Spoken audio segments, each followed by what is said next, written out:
Chop. Ila to look handsome like me, kuna handsome kuliko mimi. Chop rabano shikani zangu, ladies and gentlemen, brothers and sisters, father and mother, auntie and uncle, nafikana and nice. Tumerudi tena mshikaji wangu ikiwa dakika 47 ndio imetukata humu ndani tangu lipotimu majira fani za kamili za alasiri shikaji zangu. Bwana, hii ndio time ile ambayo ya kushika huku Bible, afu tunashika kuzeklani kwa ni order tu kurekebisha mambo ya kaisa. Kolan. Au? Si Kiingereza. Aiwe, Bible na Kolan utajua ujui.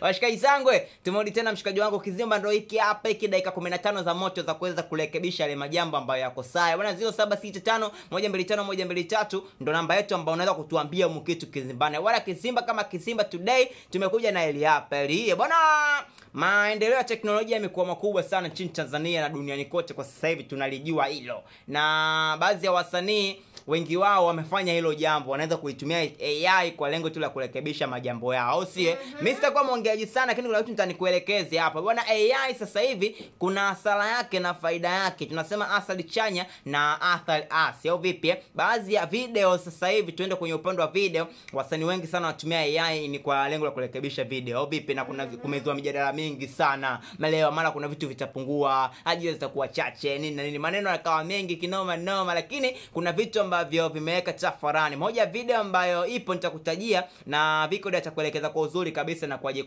mfano wa video. Bwana, video almaarufu ambayo imetrend, hiyo ndo tunahitaji. Ni ya nani na Jux? Tunajua ile Switch au vipi? Switch kama Switch ndio imekuwa ilitumia AI video yake na still now hakuna video nyingine ambayo ilitoka, lakini video ya AI ndio imekuwa imebaruza kinoma noma. Na video kama let's say ya Ibra pia tumeona visualizer AI. Lakini Viko die, mimi nataka kwanza wapeleke tunasema wapeleke boba, wewe wapeleke Viko issue ya athari na changamoto za AI na kwaje kwenye video. Hebu kwenda twende sawa kwanza, twenzetu. Noma. Mmoja kati ya wasanii ambao wanapokea malalamiko mengi sana.